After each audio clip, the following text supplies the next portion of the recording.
Welcome to TED News here from Belgrade in Serbia, and I am with Jeff Brown. Hi, great to have you with us. Thank you. It's a joy to be here. Thank you. And we really enjoyed your sermon. Yesterday, you were talking about having a bucket and a hole in the emotional bucket. Yes. I really enjoyed that, and I thought, let's explore that a little bit more. Sure. Many holes we spoke about. Yes. And each person, may have a different hole. Yes. But as pastors, especially leaders, we have to be sure to identify the holes that we have in order to be emotionally healthy to minister to others. And I love that. In order to minister to others, we first need to be emotionally healthy, and it is the responsible, mature, and spiritual thing to do. Yes, it to is. Actually check that. Yes.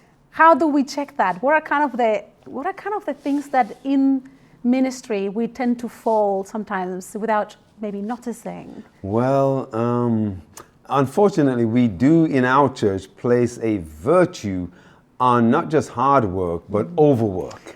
Yes.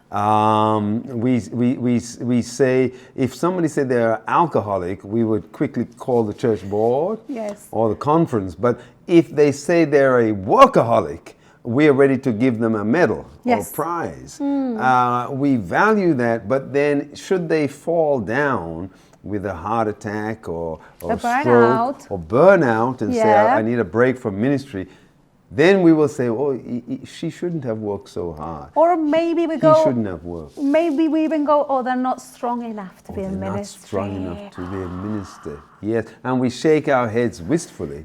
Yeah. But we are not proactive in saying, make sure you have your day off. And Sabbath or for Saturday a pastor is not. It's the busiest day of the week. And so we need to encourage them to have a day off. I like to encourage pastors to be sure to take one part or 1/3 of the day as his or her own. If the businessman or businesswoman works hard until 6 p.m. and then puts their feet up for the evening, nobody will say, well, they're lazy, they haven't worked. Yeah. But the pastor does the sermon preparation perhaps in the morning and does correspondence or something in the afternoon, does visitation in the evening. No, one of those 3 parts of the day, if you know you're going out in the evening, the morning or the afternoon is yours. Put on your jeans, go to the shopping mall. Don't have to feel guilty now. It's not everybody that you have to say take time off. There are some pastors who take too much time off. He's finding the balance. But for the majority, without a conscience, they need to feel free to have some time either for their family or to be with their family or just for themselves, just to go to the park. And I'm glad you mentioned that, because in your sermon you talked about, if my relationship with my spouse and my children is not what it should be, then there is a hole in my bucket. Yes. So I wonder, and without getting too personal, what are some of the things you're doing to prioritize your family? Well, and sometimes it's a necessity, or things happen that push me in the right direction rather than me taking the initiative. But somebody recently called us and said they were going on a cruise, and would we, now of course when they say would you like to come, they're not offering to pay.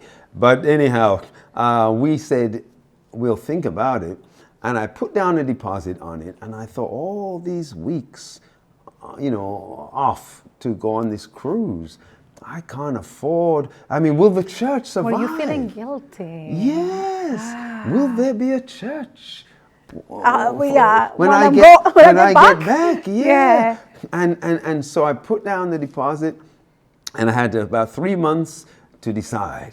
And then it came time to decide. But in those 3 months, when I got a call for that month of July, I said to the persons, no, I'm not available. I hadn't decided yet, but then when March the 7th came, it was D-Day. It was put up, as we say in England, put up or shut up. Pay up or get your deposit back. I said to my wife, what should we do? She said, I don't know. It's a long time. And I, in the end, took out the credit card and paid it. and we took this nice cruise to Europe, and it was wonderful being free, being on the sea, and I discovered that the church did quite they did well, they survived. okay, without me. But as I've shared that, even since coming here with some couples, I've seen the wives look at their husbands like, did you hear what he said? He said no to appointments during that month in order to keep the time free for his family. And so, I don't think the husbands all like me for.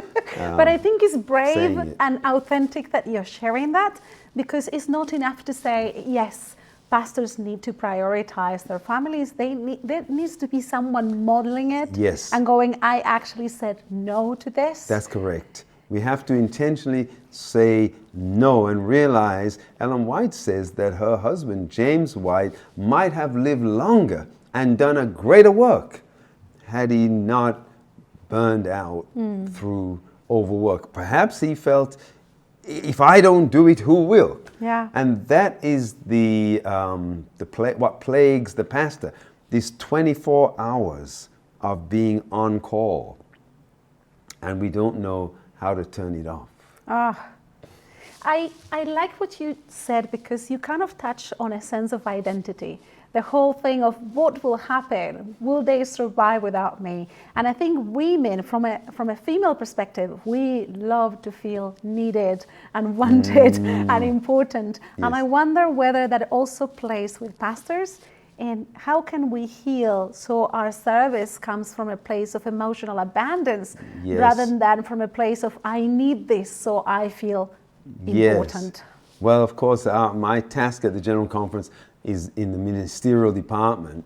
And so our job is to keep the pastor alive. It was particularly evident during COVID, when there were all the strains and stresses on the pastor, to keep checking on the members because of the whole coronavirus.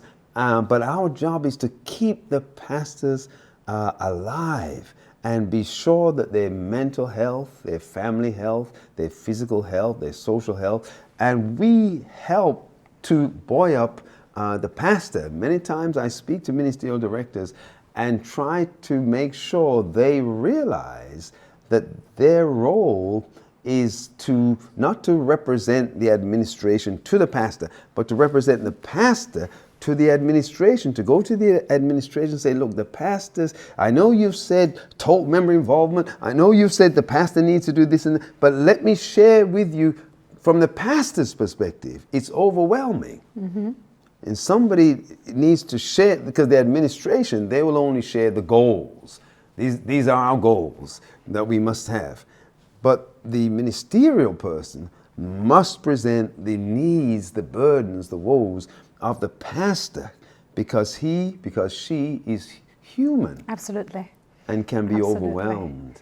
And a topic that I think is you can see throughout different presentations is the isolation and Yes. loneliness of many pastors. That's correct. What can we do on a practical level to ensure that there is a strong community for pastors that allows them not just to survive but to thrive in ministry? Yes, I think we say in marriage, communication is the key. I think if, for example, the ministerial secretary just had a visitation plan and went to each pastor and said, how's it going? I'm here to, the conference, we are concerned about you. Right? The minister needs to know that he or she is valued by the conference, that they're an asset, that just as we believe our children are assets, the conference believe we pastors are assets. And so we're here to ask you, what are some of the needs, what are some of the things we can do for you in the areas of vacation. You can even ask about, how's remuneration, how's the health care pack, and I think pastors will be just so shocked did they really send you? I mean, they really want to know how I feel. And when I became president of the Bermuda Conference and met with the pastors, there was just a barrage of, our parsonages, the taps leak, and the this and that, and I was just overwhelmed with all. But I sat there and listened and said, okay, anyone else? And they were just amazed to be heard. Without me yet giving a solution, but actually sitting down and listening. And listening to them. Pastors can feel that somebody cares. Mm-hmm. And I really think the world, including pastors, are starving to know. Yuri Bronfenbrenner, he's a sociologist or psychologist at Cornell University. He says every child needs someone who is irrationally crazy about them. I love that. Every child. We all need to feel we are special to someone. Yeah. And so pastors need to feel that, and often they may not get the validation from their members. They may not. Yes. But they then need it. In some shape or form. From their leadership. They need it. Jeff, I wonder if you have maybe one last tip for pastors who are just getting started, and that maybe saying no and setting boundaries is like quite intimidating. And I know you're an author, so maybe you can throw in a book recommendation as well. Yes, well, it's critical to look at the four things of the social, the physical, the mental, and the spiritual, and take care of the health in each of these, and do an assessment and see how balanced am I in all of these. Am I having any fun? Yes, am I I exercising at least enough? That's correct. Yeah. It is important, and I was trying to think in terms of ministry books. There's a book by Dr. Ivan Williams on burnout, which is very, very helpful. He did his doctorate in that area. If you look up Ivan Williams and burnout, then we should see that book. But it is important for pastors to take care of themselves, because nobody will tell you to take care of yourself. And it is more than a spiritual thing. A spiritual thing is not going to help you with your weight. You need to take care of your physical. Yes. Your physical, because that will impact your spiritual if you're carrying too much weight and so on and so forth. But you have to, and I would say to spouse, listen to your spouse. Aha. Listen to your spouse. Jeff said it. Yeah, listen to your spouse. See, they see you day in, day out. Oftentimes they shake their heads and they say, "All right, well, you think you're the pastor, okay, you carry on." But they see things. Even our children, see things. But sometimes out of respect, they say, "Well, Daddy knows or Mommy knows, and who am I to speak?" Yeah. But God has gifted our family members, often with especially prophetic women, voice, with a sixth sense, and they see things. And a wise husband, especially, will listen to what his wife has to say. Thank you. If I have to summarize some of the wisdom that you just share with us, I'll say resting is not a privilege; it's an absolute necessity. Wow.